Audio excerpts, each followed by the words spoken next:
عليكم ورحمة الله وبركاته. وعليكم السلام ورحمة الله تعالى وبركاته. الحمد لله رب العالمين. اللهم صل وسلم على سيدنا محمد صلى الله عليه وسلم. أما بعد، الاحترام والمحترم أولا إلى لجنة التحكيم، ثم إلى حاضر رحمكم الله تعالى جل جلاله.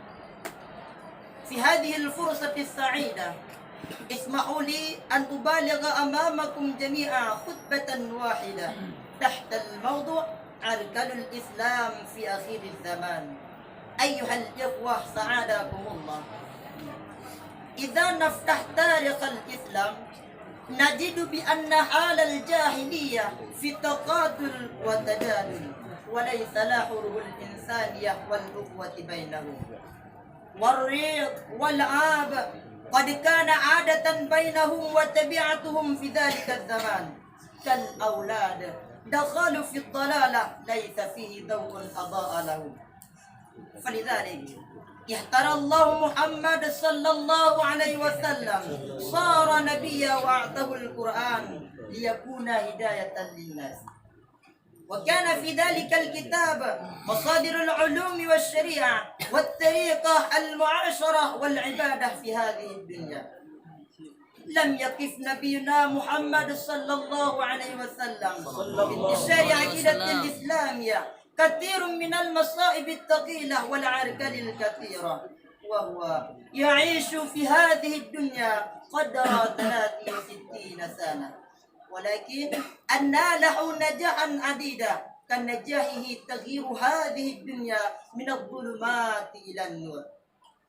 أيها المستمعون رحمكم الله تعالى عز وجل، وإن المسلمين في التقدم كانوا متحدين واستطاعوا جعل الدين الإسلام متقدما في 7 قرون، والآن لماذا كان المسلمون غير متحدين؟ تستطيع أن تنظر في الماضي. استطاع المسلمون نشرة التربية وتعليم الدين الإسلام، وكذلك كانوا في أخوة الإسلامية، ولكن الآن لماذا لا يستطيع؟ لإجابة تلك السؤال نحن نستطيع أن نوازن بين منبع القوة الإسلامية في الماضية والآن، إما من جهة الأخوة والقدرة والعلوم وغير ذلك. وكان حال الإسلام القديم أحسانا وخير من حال الإسلام الآن، حتى تسمى بالزمان الذهبية.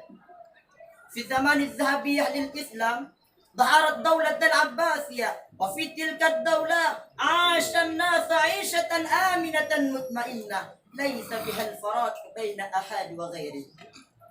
وفي الأمور الاجتماعية كانت تسير بالطلاقة، وحين ذلك كان الإسلام منتشرا إلى قارة أوروبا.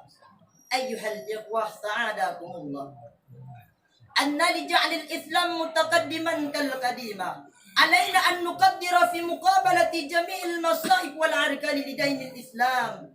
المثال العيش في بلاد الشيوع. إذا نعيش في بلاد الشيوع كنا لا نستطيع نشر الدعوة الإسلامية مطلقا، لأن المجتمع فيها غير المسلمين، وبذلك علينا أن نعلم الدعوة الإسلامية وتربيتها ليست إلا في بلادنا قط، ولكن نحمل الإسلام إلى خارج البلاد وحدة كاملة.